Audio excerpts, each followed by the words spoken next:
Okay, so let's look into this Bible word Satan together then, shall we? Now, the word Satan is actually a very simple word when we look into it, but it's also a severely misunderstood word. You see, the word Satan in our English language is actually a word that's changed its meaning over the years, just like many words in our dictionaries, actually. We can think in our English language, we have words like awful, don't we? Which used to mean something that was filled with awe, or something awe-inspiring. But nowadays, it just means something's terrible, doesn't it, if something's awful? Or the word silly. We all know that the word silly means something absurd or something foolish, don't we? But did you know that the original meaning of the word silly is something that is innocent? Now, you probably wouldn't have minded, therefore, so much if back in the day I called you silly, because I'd be calling you innocent, but perhaps you wouldn't be so happy if I did that today, would you? And there are countless examples of words like this in our English language. I find it quite fascinating. You might do also, you might not. But Satan is one of these words where the original meaning has changed, and sometimes the meaning of these words has changed beyond the original recognition of the original definition. So, as I say, because Satan is one of these words, I'd ask you at the start, as we begin to look into this subject, to please, whatever your preconceptions of the word might be, to lay those preconceptions aside, whatever images might be evoked in your head when you think about the word Satan. Let's leave those to the side for the time being, and let's start with a blank slate and use our Bibles to build up a fresh definition of that word, because of course the Bible is our only source of truth when it comes to God's teachings. In fact, you might be interested to hear that if we were to open our English Bibles and compare them to a Hebrew scroll of the scriptures, that we see actually the word Satan isn't an English word at all. It's a Hebrew word. If we were to do that comparison, we'd see that both in our English writing and also in Hebrew copies of the Bible, the word Satan appears in both, obviously in different scripts in the Hebrew versus the English alphabet, but the word is the same in our English Bibles. Wherever that word Satan appears, it's been left untranslated, and instead it's been simply transliterated from the Hebrew alphabet into the English alphabet. And actually, if we were to find a Greek copy of the New Testament, because of course Greek was the language that the New Testament was originally written in, we'd find exactly the same there. The word Satan in the Greek as well as in the English has been left untranslated and has been carried over from the original Hebrew. So in all three languages, it's the same, or the same thereabouts. In the Hebrew, we have the word Satan. In the Greek, Satanas, just the Greek way of saying Satan. And in the English, again, Satan. So if we want to understand this Bible word, then you can see how straight away it becomes clear that it's vitally important that we look up what the word means in the original Hebrew language if we want to understand it. So let's do just that then, shall we? There's the word in the Hebrew. And if we were to consult Strong's Hebrew lexicon, which is one of several biblical Hebrew dictionaries on offer, we find that the word Satan means an adversary or an opponent, someone who withstands or resists or stands against. And so straight away then we see that in the Bible, in the Hebrew, this word Satan is, at first glance, it appears to be quite an ordinary word, doesn't it? It's a descriptive word that means an adversary or an opponent. And note just that as well. It's not a name it's a description. So, to put it simply, then, a Satan is someone or something who opposes someone else or tries to stop a person from doing something. So, sounds simple enough, doesn't it? But I suppose perhaps the next natural question then is, well, when the Bible uses this word opponent, is it talking about one particular opponent or adversary when it uses the word, or is the word just as general and wide ranging as our English word for adversary? You know, we can call anyone in English an adversary or an opponent, can't we? Is the word Satan the same as well? Or could it be applied to anyone or anything, or is it talking about one particular person? Well, to answer that question, let's begin by having a look at a couple of examples of the word throughout the Bible to find out the answer. Now, you might be surprised to hear that this word Satan is actually quite a rare word as Bible words go. We hear the word Satan a lot, and we probably associate it quite strongly with the Bible, but actually it only appears 27 times in the Old Testament in total. 8 of those times it's translated into our familiar English words, as you can see on the screen there, and 19 of those times the translators have chosen to keep that original Hebrew word rather than translate its meaning for us. So I thought it would be helpful to begin by looking at a couple of examples where the word actually has been translated in the English Bibles that we have in front of us today. So if you do have a Bible with you and if you would like to follow along with me, our first reference is in the Old Testament of our Bibles in the history section, and it's in the first book of Samuel, chapter 29, which records for us a part of the life of a prominent Bible character called David and some of his interactions with the Philistine people. So if you don't have a Bible, as I say, the passages are also on the screen, but let's just read verses 3 and 4 of this chapter together, shall we? At 1 Samuel chapter 29. So here we are with David, as I say, and he finds himself caught in the middle of an argument between the Philistine people.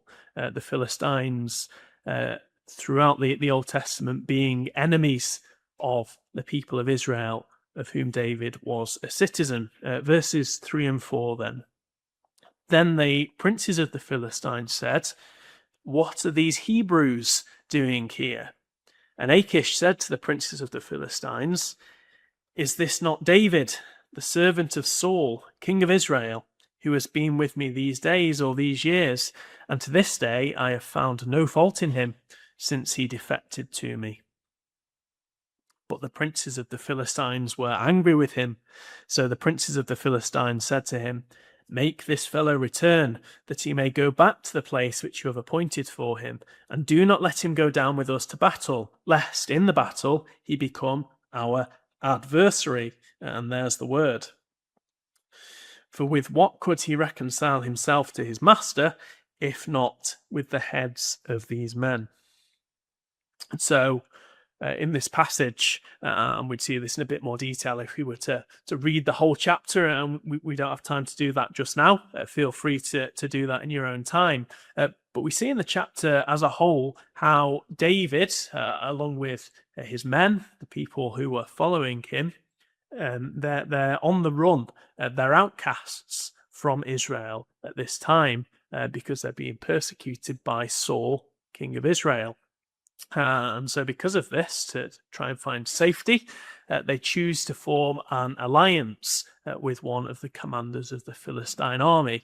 Now, that was quite an unusual thing to have done, an unusual decision and an unusual turn of events, because, as I say, the Israelites and the Philistines were traditionally bitter enemies. And so, as perhaps we might predict, this caused a bit of an uproar with the Philistine commanders. They were concerned, as we read, that David, who in time past had been their enemy, would turn against them in the battle if he was about to join them in that battle that they were going to enter. They were worried he would become their opponent or their adversary, as verse 4 records for us. And as I say, that word adversary there, verse 4, is the same word, Satan, that we've been talking about. We'd see that if we were to consult the original Hebrew text. So perhaps a bit of an unusual passage for us to turn to as our first one, but hopefully it illustrates for us that we can just turn to an ordinary passage speaking about historical events, talking about ordinary people, and that word Satan is used to describe people in that context. So here, in particularly David, an ordinary human being, he's described as being a Satan in the Bible. Now, this isn't necessarily a bad thing, of course. Remember, we said at the start, didn't we, that we need to lay aside some of our preconceived ideas about the meaning of this word, because if we were to call someone a Satan today, it would have very negative connotations, wouldn't it? You'd be talking particularly strongly about someone if you were to call them a Satan in English. But being described as a Satan in the scriptures does not necessarily mean that that person is being labelled as a bad person. It could be, but it doesn't have to be.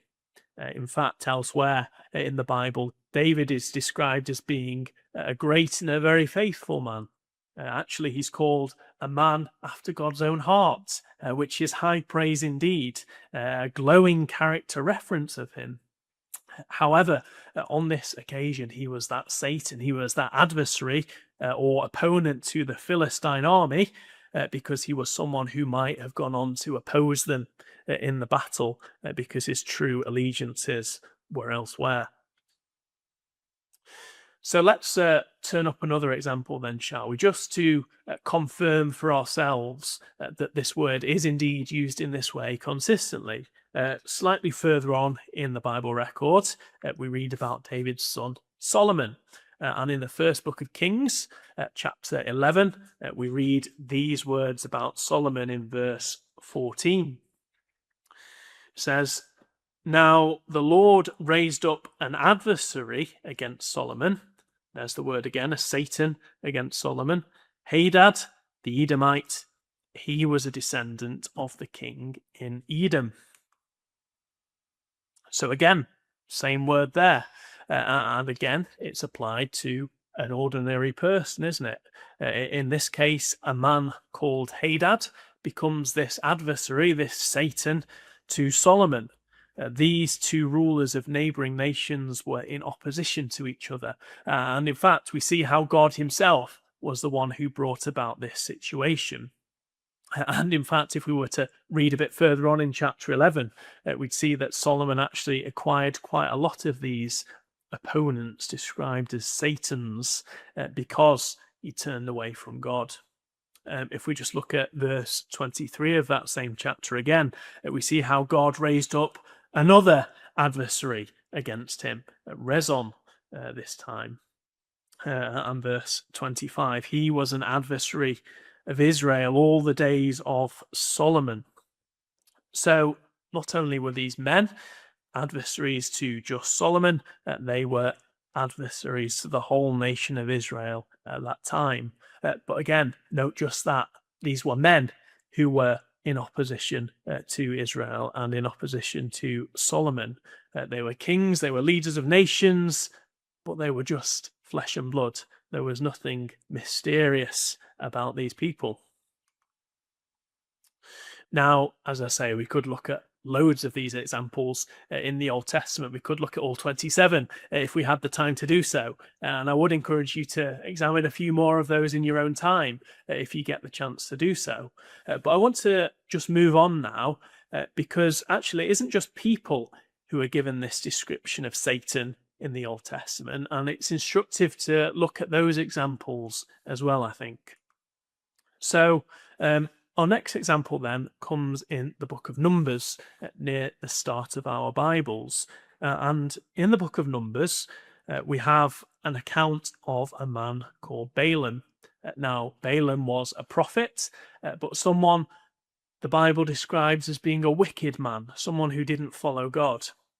And the most notable event in his life, and the one that Scripture records for us, is that Balaam chose to disobey God in choosing to travel to the king of the nation of Moab to curse the people of Israel in exchange for money.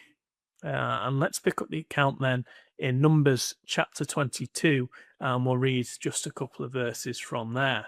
So picking up that story, verse 20, it says, "And God came to Balaam at night and said to him, 'If the men come to call you, rise and go with them, but only the word which I speak to you, that you shall do.' So Balaam rose in the morning, saddled his donkey, and went with the princes of Moab. Then God's anger was aroused because he went, and the angel of the Lord took his stand in the way as an adversary against him." So here we see how God says to Balaam, only go if the men come to get you. They don't. He goes anyway. And so as Balaam sets out on his journey to Moab, he finds that his way is blocked. And in fact, if we were to read through the chapter, we'd see how his way was actually blocked multiple times as he attempted to make that journey. And it's an angel of God, an angel of the Lord, as we read there, who stopped him in his tracks. And this angel of God here is described as an adversary or as a Satan in the original language against this man, Balaam. Balaam set out on a journey in opposition to God and in opposition to God's will. And so the angel physically blocks his path, physically stands in his way. So actually here, the angel is, again, like David, a good Satan, because the angel here was doing God's work. He was stopping Balaam from doing the wrong that he had determined to do. The angel was opposing, the angel was stopping evil. In that sense, the angel was a Satan against Balaam. So here we have an angel who was a Satan against evil rather than a Satan against God. Now, again, we could go on to multiple other passages to continue to explore that same idea. But let's just look at one more example in the Old Testament of how this word Satan is used. And this time, actually, let's look at an example where the word has been left untranslated in our English Bibles. Because, as I said at the start, more often than not, the word is left untranslated for us. So let's look then again in the history section of our Bibles at 1 Chronicles and chapter 21. Again, this is another account about the life of David, who we were considering a little earlier on. We're just going to read one verse from this chapter, and it's the first verse. 1 Chronicles chapter 21, verse 1. It says, "Now Satan stood up against Israel and moved David to number Israel."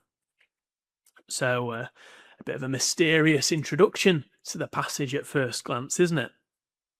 In the records here, we read how David, who at this point of his life has gone on to become king of Israel, decides to carry out a census in Israel. But we see how he is moved or influenced to do this by this figure described only as Satan.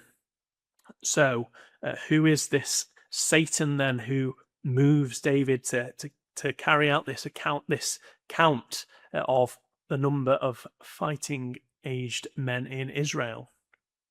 We could think, well, is it perhaps a great enemy of Israel who's caused David to do the wrong thing here?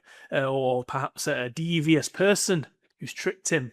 Or perhaps it was even a good Satan, like in our last example, someone who opposed Israel at this time, but was opposing them in order to make them do the right thing. Fortunately for us, the Bible actually very neatly answers this for us, and it's none of the above. because actually we'll find a surprising answer to who that Satan was. As with many historical passages in the scriptures, the Bible actually records this account for us in two different places, and the wording in the parallel accounts is slightly different. So if we do look at the parallel account then in 2 Samuel in chapter 24, we see the very same description of events, but with an interesting little difference. So reading again verse 1, reading verse 1 of 2 Samuel 24, and notice the replacement of the key word here. It says, again, the anger of the Lord was aroused against Israel, and he moved David against them to say, go number Israel and Judah. So, by putting those parallel records side by side, then, we see that in this case, it was actually God himself who was Satan. He was this Satan against Israel, which is perhaps surprising. How can Almighty God himself be a Satan? Well, as we've been seeing consistently already in the Bible, this word Satan is just an ordinary descriptive word. It just means an adversary, someone who is against someone else. So God and Satan can be and are the same person in these passages. The one God of the Bible on this occasion is a Satan, is an adversary against Israel, because he was angry with them at this time. They had been disobeying him. They hadn't been following his ways, and therefore he was angry with them. So we see how even God himself can be described as a Satan in certain situations, which I suppose just goes to show how that word Satan can truly be applied to anyone, can't it? Whether it's a person, whether it's an angel, whether it's God himself. So to summarize that clear picture then that's developing already, the word Satan is simply an ordinary Hebrew adjective. It describes anyone or anything who acts as an adversary or opposition or an opponent against someone else, regardless of whether their intent is good or their intent is bad. And if we keep that simple definition in mind then, and we continue to apply it every time we see this word Satan appear in the Old Testament, then I think it really helps to illuminate some more difficult to understand sections. For example, we can read the book of Job, where a Satan is mentioned there, and it can be quite difficult to understand what that means. Who is this Satan? Well, if we apply our same definition to those passages as well, we can see then that there's nothing to suggest this Satan is a supernatural being of evil that is against Job. This is simply an opponent who acted as an adversary against Job in some way. So we'll leave the Old Testament there then. What about the New Testament? Is the word the same in the New Testament as it is in the Old? Well, as we've mentioned briefly already, in the New Testament original Greek, again, that word Satan is used in the same way, and as it is in English, it's been left untranslated. So let's see then a few examples to see if the word in the New Testament is exactly the same as it's used in the Old. Firstly, Matthew chapter 16, where Jesus foretells his future death and resurrection to his disciples. So Matthew chapter 16, jumping in at verse 21. It says, from that time, Jesus began to show his disciples that he must go to Jerusalem and suffer many things from the elders and chief priests and scribes, and be killed, and be raised the third day. Then Peter took him aside and began to rebuke him, saying, far be it from you, Lord, this shall not happen to you. But he, Jesus, turned and said to Peter, get behind me, Satan. You are an offense to me, for you are not mindful of the things of God, but the things of men. So here the disciple Peter this time is described as a Satan, isn't he, by Jesus? Which again, we might at first think, well, that's unusual. How can a disciple be a Satan? But again, this isn't because Peter himself was evil. This is simply because he is being described in this way because he was trying to oppose Jesus from going to Jerusalem to suffer and die. Peter wasn't a bad person. In fact, he was a very faithful disciple. He had good intentions. He had nothing but love for Jesus. But here, on this occasion, he had become a Satan to Jesus because he was opposing God's will. He was trying to stop Jesus dying as a sacrifice, which if he had succeeded in doing so, it would have had catastrophic consequences, wouldn't it? Because his human reasoning, his thinking, could have stopped Jesus from carrying out the most important part of God's plan. Jesus had to die as a sacrifice to be able to save those who turn to God, including you and me. And so Jesus therefore says to Peter, stop getting in my way, stop tempting me to not do what God has asked me to do. Get behind me, get out the way. So again, Peter was a Satan on this occasion because he opposed Jesus when he didn't understand that Jesus' death was an essential part of God's plan. On many other occasions, he wasn't a Satan in this way. So again, I think it's clear already, isn't it, that in the New Testament, this word Satan, it has the same meaning, doesn't it? It's someone who is in opposition to somebody else.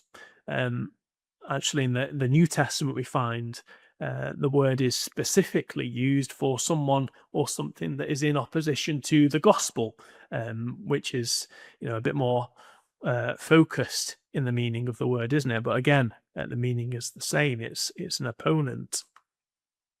And then we can continue to apply that same understanding to other New Testament passages then as we turn them up.